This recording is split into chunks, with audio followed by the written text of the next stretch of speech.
Halo guys, welcome back to Rookie Trader Channel. Di sini kalian akan mendapatkan info-info yang berdampak ke market kripto seperti news dan makroekonomi. Kita juga akan charting BTC dan altcoin lainnya untuk melihat potensi pergerakan market berikutnya. Langsung aja kita mulai.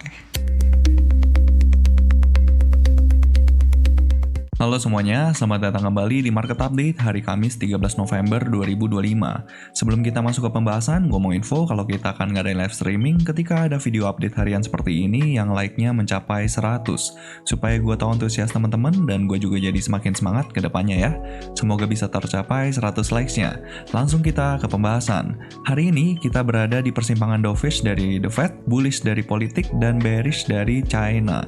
Fokus kita ekspektasi rate cut The Fed sangat tinggi. Pergerakan harga komoditas untuk konsumen, dan keraguan baru terhadap trade truce China. Sekarang kita langsung bahas berita yang pertama.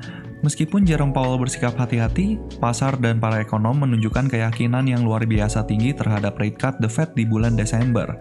Votingan dari Reuters menunjukkan 80% ekonom memperkirakan The Fed akan memotong suku bunga sebesar 25 basis point pada 10 Desember. Ini didorong oleh pelemahan pasar tenaga kerja yang telah kita bahas kemarin. NEC Director Kevin Hassett secara terbuka menyatakan bahwa ia mendukung rate cut yang lebih besar, bahkan mungkin 50 basis point jika ia ditunjuk sebagai ketua The Fed. Ia menyeratkan bahwa Powell lebih cenderung menahan diri, sementara ia akan mendorong cut rate. Presiden Fed New York, John Williams, kembali menegaskan bahwa The Fed akan memulai kembali pembelian obligasi secara bertahap, segera setelah cadangan bank mencapai level ample, sebuah langkah yang menambah likuiditas di sistem. Dan pernyataan Hassett tentang kesediaannya menggantikan Powell menambah dimensi politik pada keputusan The Fed yang akan datang. Apa nih implikasinya ke pasar? Ekspektasi rate cut yang tinggi ini ditambah dengan sinyal likuiditas atau pembelian obligasi, menciptakan lingkungan yang sangat bullish secara fundamental untuk aset risk-on seperti kripto dan saham. Fokus pasar kini beralih dari apakah The Fed akan cut rate, menjadi kapan dan seberapa banyak The Fed akan cut rate. Terus kita langsung lanjut ke berita yang kedua. Shutdown akan segera berakhir nih. DPR US diperkirakan akan memberikan suara untuk RUU pendanaan hari Rabu malam Eastern Time, yang akan secara resmi mengakhiri shutdown. Ini menghilangkan salah satu resiko politik terbesar dan memungkinkan data ekonomi penting kembali dirilis. Menteri Keuangan US Scott Bessent mengumumkan bahwa administrasi Trump akan membuat pengumuman substansial dalam beberapa hari ke depan mengenai impor makanan yang tidak diproduksi di US seperti kopi dan juga pisang, untuk memberikan bantuan jangka pendek pada harga konsumen. Untuk kesimpulannya, dalam sisi politik, kesimpulannya adalah berakhirnya shutdown menggerakkan pasar ke mode risk-on. Upaya Trump untuk mengatasi inflasi, harga pangan secara langsung selain ide rebate check yang kemarin kita udah bahas, menunjukkan bahwa affordability konsumen adalah fokus utama kebijakan saat ini. Terus kita langsung lanjut ke berita yang ketiga. China lagi nih. Keraguan muncul kembali atas komitmen China terhadap trade truce yang baru dicapai. Hanya dalam waktu 2 minggu setelah truce, pembelian kedelai US oleh China tampaknya mandek nih. Tidak ada pesanan baru yang dilaporkan setelah pesanan awal bulan lalu. Target pembelian kedelai yang diklaim oleh US adalah 12 juta ton tahun ini dan 25 juta ton per tahun setelahnya. Hal ini dilihat oleh banyak trader sebagai gestur diplomatik daripada kesepakatan dagang yang realistis. Kedelai US masih dikenakan tarif 13% dan berharga lebih mahal daripada kedelai Amerika Selatan.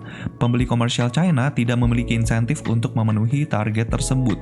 Jadi kesimpulannya untuk geopolitik, ketegangan perdagangan dengan China tetap ada meskipun shutdown berakhir di US. Resiko dagang China baik dalam isu kedelai maupun rare earths yang kita bahas kemarin itu menunjukkan bahwa negosiasi hanya mengulur waktu dan bukan resolusi permanen. Jadi apa nih strateginya? Secara fundamental, market hari ini didominasi oleh narasi dovishnya The Fed. Ekspektasi 25 basis point cut pada Desember itu sangat tinggi ya. Bahkan 80% ekonom itu sepakat bahwa The Fed itu akan memangkas suku bunga pada Desember nanti. Dan yang kedua, sinyal pembelian obligasi dan likuiditas dari The Fed. Terus yang ketiga, pasar kerja yang melemah. Ini memberikan tekanan untuk The Fed melakukan rate cut. Jadi strateginya dengan shutdown yang hampir pasti berakhir ini, resiko politik itu hilang. Fokus utama investor harus pada implikasi rate cut dan likuiditas The Fed saat ini. Seharusnya aset risk-on seperti Bitcoin dan altcoin memiliki tailwinds fundamental terkuat yang mungkin aja terlihat dalam beberapa bulan ke depan. So, hopefully dengan berita-berita seperti ini, kripto mendapatkan money flow baru ya untuk masuk ke market kripto. Sekarang kita coba bahas ke far side ya. Kita pengen lihat ETF flow-nya Bitcoin setelah kemarin itu ada inflow lumayan besar nih. Nah, di tanggal 11 November, ternyata BlackRock melakukan pembelian sebesar 224,2 juta dan membuat inflow-nya ETF tanggal 11 November itu jadi 524 juta dolar. Ini gede banget ya. Jadi bisa dibilang ETF flow-nya Bitcoin itu udah kembali inflow dan inflow-nya itu $1,5 miliar nih. Ini sangat bagus, tapi masih tetap gedean outflow-nya di minggu lalu ya. Plus di tanggal 12 November ternyata malah ada outflow nih. Outflow-nya lumayan gede juga, 241,2 juta dolar, masih excluding BlackRock. Jadi nanti kita lihat aja ya. Semoga nanti datanya BlackRock itu inflow dan bisa aja mengakibatkan ETF flow-nya di tanggal 12 November itu menjadi inflow. Tapi tergantung juga, nanti kita lihat aja datanya seperti apa dan kita lihat juga dari price action-nya. Sekarang kita coba lihat ke Ethereum. Nah, untuk Ethereum, ternyata tanggal 11 November itu BlackRock melakukan penjualan juga nih. Penjualannya sebesar 19,8 juta dolar, ini terbilangnya kecil sih.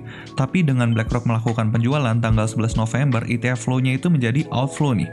Outflow sebesar 107,1 juta dolar. Dengan total outflow sebesar ini jadinya outflow-nya 3 digit ya. Lumayan besar, tapi nggak sebesar tanggal 4 November kemarin ya.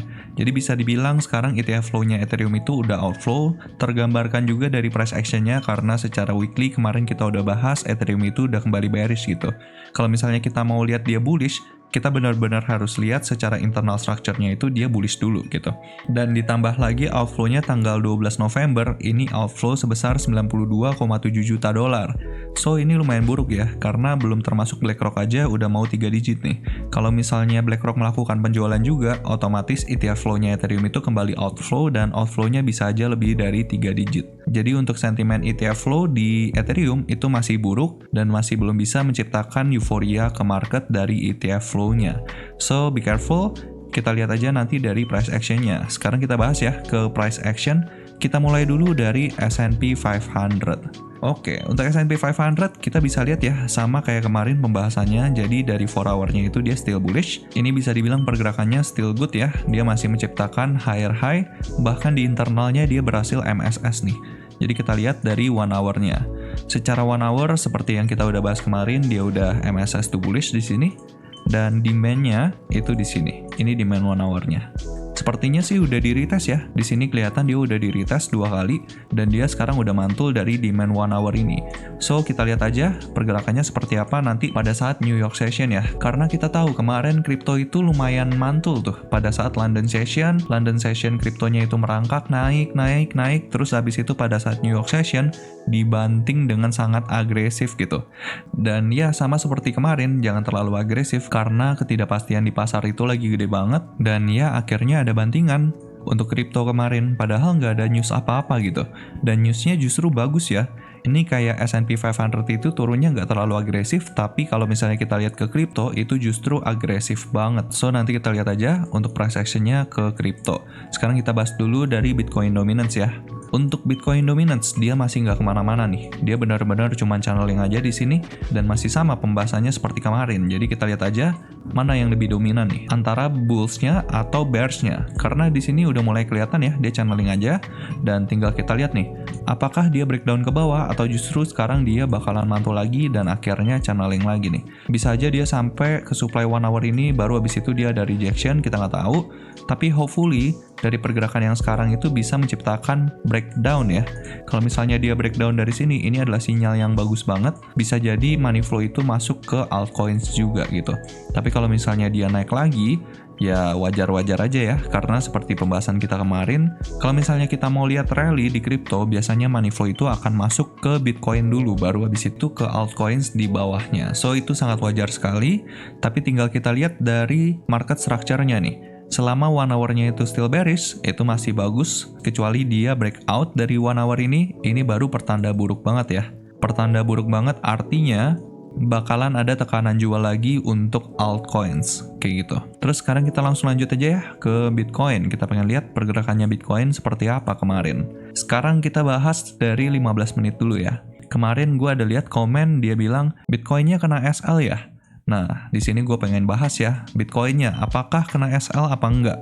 Kemarin pembahasan kita semenjak di sini, gue kemarin ada kasih setup ya. Di sini ada kasih setup dan ternyata di sini dia penurunannya agresif. Dan kemarin gue juga udah bilang, kalau misalnya penurunannya agresif, jangan diambil setupnya. Kalau misalnya diambil pun sebenarnya nggak masalah, karena kemarin gue juga bilang, kalau misalnya diambil ya kita pakai risk management gitu. Kalau kena stop loss, cuman kena 0,5% gitu. 0,5% it's very small. Kalau misalnya kalian all in, terus habis itu kena stop loss, yaitu tandanya kalian belum mengerti soal risk management. That's why gue encourage kalian untuk mengerti dulu soal risk management, baru trading di market futures. Kalau misalnya belum mengerti soal risk management, tolong jauhi market futures gitu. Karena ini bukan tempat untuk main-main. Kalau misalnya kena stop loss terus duit kalian udah habis dengan satu setup aja, itu sangat tidak bijak ya. Itu sangat tidak bijak dan gue harap kalian mengerti kalau market futures itu bukan untuk cepat kaya, bukan cara untuk cepat punya McLaren, enggak ya. So be wise dalam market futures, pastikan kalian punya skillnya dulu, baru abis itu terjun ke market futures. Sama seperti setup yang ini nih. Setup yang ini, kemarin pembahasan gue adalah kalau misalnya dia berhasil untuk take out supply 15 menit ini, baru kita ambil long di sini gitu. Tapi kenyataannya, pergerakannya kemarin itu sama sekali nggak tembus nih. Ini lihat, dia masih ke-reject di supply internal ini. That's why gue selalu ingetin, internal structures creates external structures. Selama internal structures-nya itu bearish, kita nggak bisa mengharapkan dia cepet-cepet bullish gitu. Walaupun di 1 hour-nya dia bullish nih. Walaupun di 1 hour-nya kemarin kita udah bahas bahwa demand terakhirnya itu di sini. Kalau misalnya Bitcoin itu mau mantul dari sini, kita harus tahu kan konfirmasinya. Konfirmasinya adalah di internal structures di supply 15 menit ini. Dan seperti yang kita lihat, dia nggak mampu untuk take out supply di internal ini. So, gue sendiri nggak ada transaksi apa-apa di Bitcoin. Di sini gue nggak ada transaksi, di sini gue nggak ada transaksi. Karena nggak ada konfirmasinya nih. Kalau misalnya nggak ada konfirmasinya, lebih baik jangan ditradingkan gitu. Kecuali kalian di sini shorting ya. Kalau misalnya di sini shorting, itu cuan banget. That's why tergantung kalian POV-nya dari mana. Kalau gue POV-nya nggak pakai 15 menit, gue POV-nya pakai 1 jam. Dan ternyata buyers di 1 jam itu nggak sebesar sellersnya di 15 menit. So, kedepannya kalau misalnya gue kasih setup, lebih baik difilter lagi. Kalau misalnya kalian sejalan dengan analisanya, boleh dimanfaatkan. Tapi kalau misalnya nggak sejalan, jangan dipaksakan trading dengan analisa ini ya. Karena lebih baik kita punya pandangan sendiri gitu. Dan kalau misalnya kita punya pandangan sendiri, kita akan lebih pede untuk execute setiap tradingan yang mau kita ambil. Kayak gitu ya. So, balik lagi gue ingetin, perlu ngerti dulu soal risk management kalau misalnya mau trading di market crypto. Kayak gitu ya. Oke, sekarang kita bahas ke market structure. Di sini secara 15 menitnya dia udah bearish, dan ini adalah supply terakhirnya. Dan untuk 1 hour-nya, ini bisa dibilang dia udah bearish juga ya. Karena di sini dia ada berhasil closing nih. Berhasil closing di bawah demand 1 hour ini. So, secara internal 1 hour-nya juga dia udah bearish ya di sini. Tapi kita perlu hati-hati karena sentimen market saat ini bullish. Kenapa bullish? Karena pertama government shutdown itu mau selesai. Terus yang kedua, The Fed berencana mau stop QT dan mau menambahkan likuiditas ke sistem. Jadi karena ada 2 news fundamental ini yang bullish, menurut gua akan lebih bijak kalau misalnya balik lagi perlu ada konfirmasi dalam setiap setup gitu. Karena kita nggak tahu ya, perang dagang US sama China kan juga kembali memanas. Terus China juga diberitakan menahan pembelian soybeans dari US. Itu berita yang kurang baik untuk geopolitik, so be careful. Kita lagi berada di ketidakpastian yang tinggi. Terus kita bahas dari 4 hour-nya. Secara 4 hour still bearish, ini bahkan supply 4 hour-nya itu masih di sini. Dan sekarang lagi-lagi kita di area krusial karena kita lagi berada di demand weekly. Ini adalah pertahanan terakhir. Kalau misalnya dia jebol dari sini, expecting dia bisa creating lower low. Dan ini bisa jadi tanda bahwa bull cycle kali ini itu sudah berakhir. Tapi selama ini belum jebol, gue masih percayanya dia bisa mantul lagi dari sekarang gitu. Tapi kita lihat aja pergerakan berikutnya ya. Karena dari kemarin S&P 500, Nasdaq itu pergerakannya masih strong di area all time high. Sedangkan Bitcoin itu masih tertekan banget. Mungkin money flow belum masuk ke Bitcoin, tapi kita nggak tahu, ya mungkin aja dalam waktu dekat bisa mantul dari sini gitu. Kayak gitu ya. So, kita lihat aja konfirmasinya di 15 menit. Kalau misalnya dia belum mampu untuk take out supply 15 menit ini, gua nggak akan ada posisi apa-apa. Gitu ya. Kenapa Bang nggak mau shorting? Ini kan structure-nya bearish.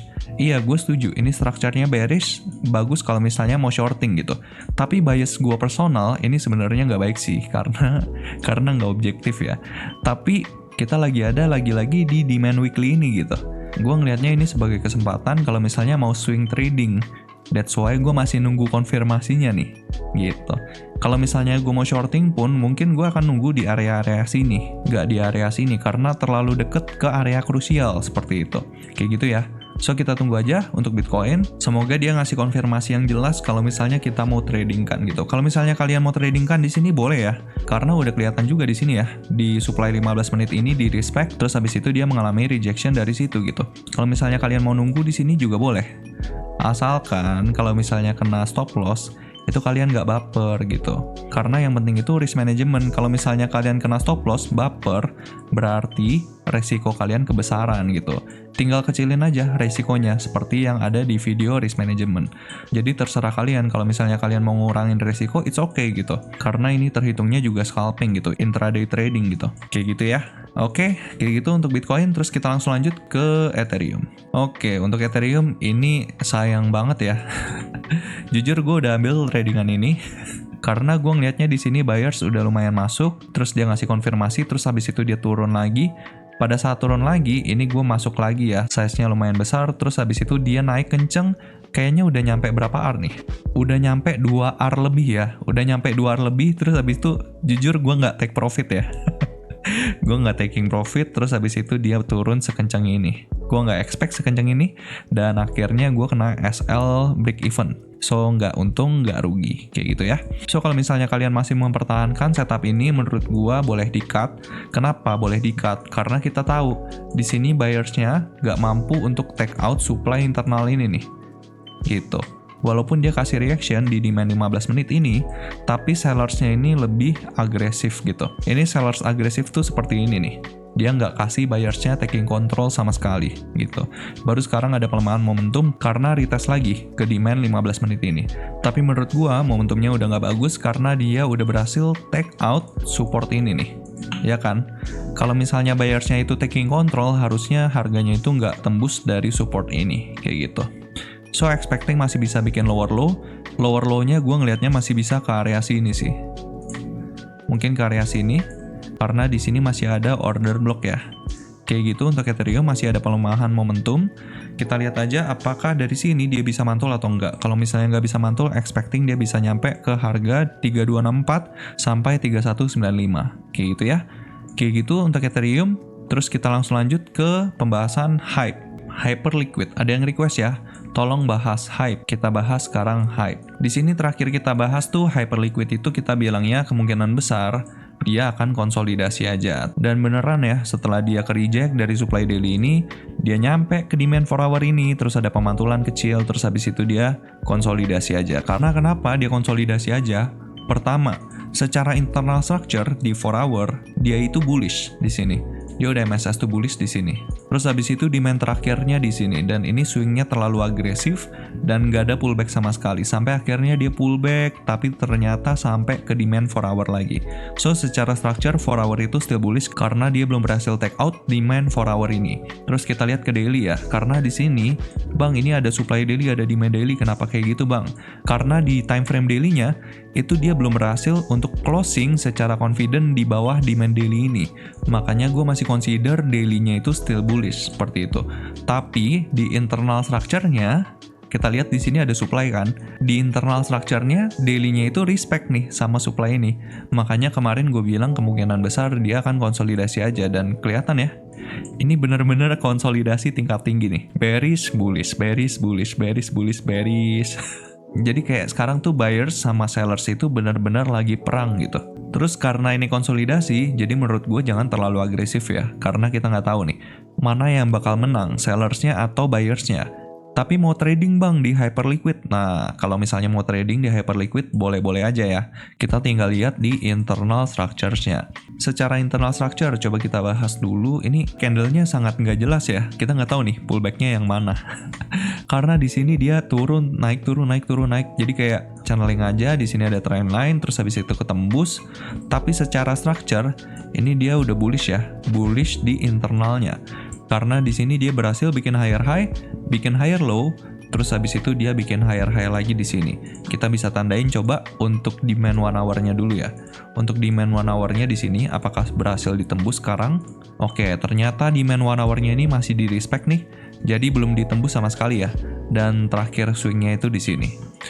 Dan dengan pergerakan sekecil ini, sejujurnya gue nggak saranin untuk trading ya.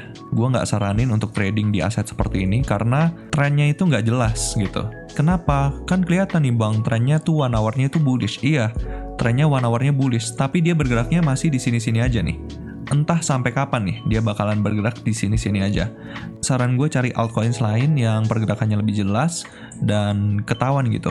Mana yang lebih kuat antara buyers sama sellersnya. Kalau sekarang kan kayak buyers sama sellersnya itu sama-sama kuat, makanya pergerakannya itu seperti ini nih.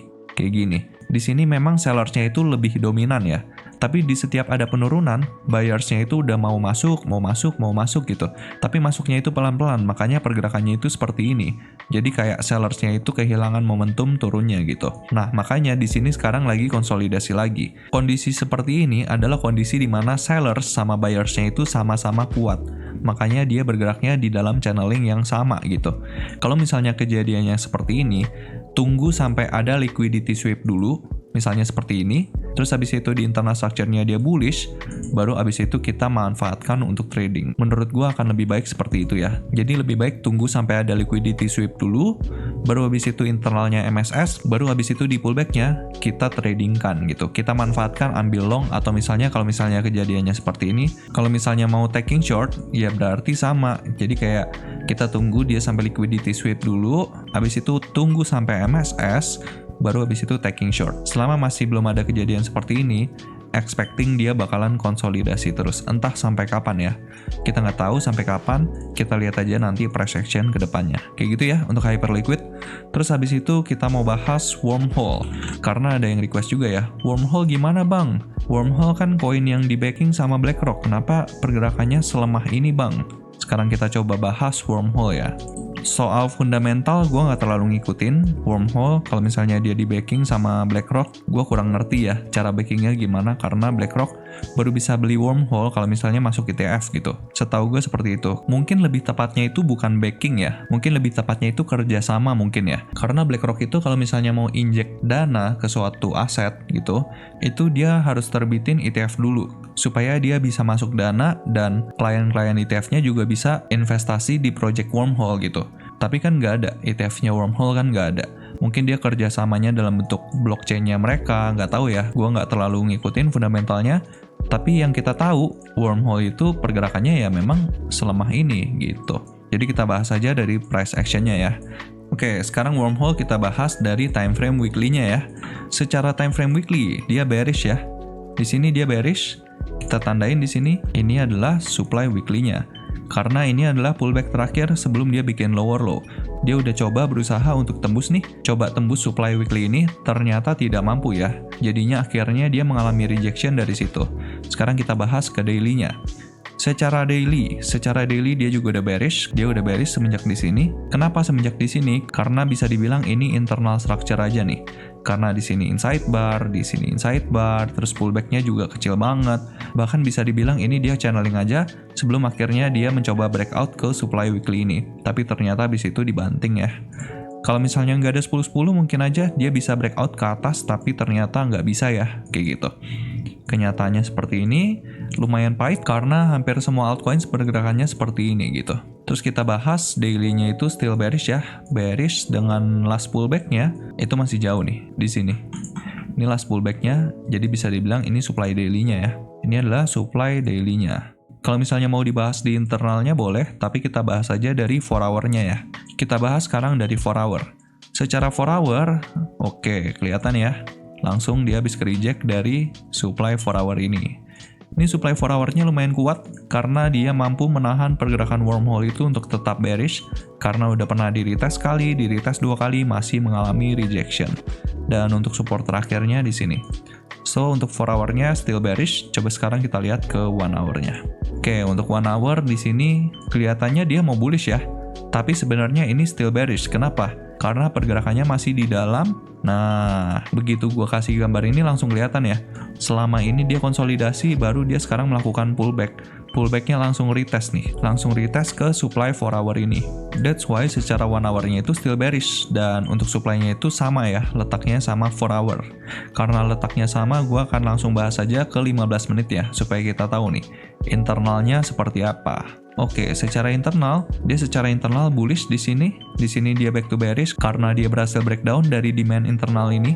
Dia breakdown, dia creating lower high, terus habis itu creating lower low, lower high, lower low, dan dia bearish ya. Dia bearish di internalnya dengan last structure-nya di sini nih. Nah, dengan seperti ini langsung kelihatan jelas ya. Oke, wormhole di internalnya bearish, dia ketahannya sama apa nih? Dia ketahannya sama supply internal ini. Jadi kayak supply internal ini masih di respect, so dalam waktu dekat kalau misalnya dia sampai sini, expecting ada rejection lagi ya, gitu. Tapi kalau misalnya buyersnya di sini kuat, expecting dalam waktu dekat dia bisa aja nyampe ke supply 4 hour ini lagi. Baru habis itu kita lihat apakah dia berhasil nih untuk take out supply 4 hour ini. Kalau nggak mampu, ya bisa aja dia creating lower low-nya itu sampai bawah gitu.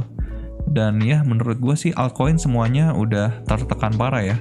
Semenjak 10.10 itu kayak lost hope gitu. Orang-orang yang beli altcoins itu kayak udah kehilangan harapan karena nggak ada altcoin season dan semuanya itu tertekan gitu. Jadi sentimen secara keseluruhan untuk altcoins itu buruk, kecuali likuiditas itu kembali ke market crypto dengan Bitcoin-nya itu rally duluan, baru habis itu money flow bisa masuk ke altcoins dan altcoins akhirnya bisa pump. Tapi kalau misalnya belum kejadian seperti itu, jangan mengharapkan altcoin seperti wormhole dan lain-lain ya. Ini nggak cuma wormhole doang. Selama Bitcoin itu belum gerak duluan, Ethereum habis itu belum gerak, Solana belum gerak, akan sangat sulit untuk mengharapkan altcoins under top 10 untuk gerak secara signifikan. Oke, kayak gitu untuk pembahasan hari ini. So, that's gonna be the update. Thank you very much for the support untuk YouTube channel ini. Kalau kalian merasa terbantu dengan video ini, let me know di kolom komentar. Saya akan dengan senang hati terus membagikan informasi ke teman-teman sekalian. God bless to you all and see you guys in the next update. Cheers, bye-bye. Dan kalau kalian memiliki request untuk charting altcoin tertentu, atau punya pertanyaan seputar kripto dan market, kalian bisa langsung request di kolom komentar.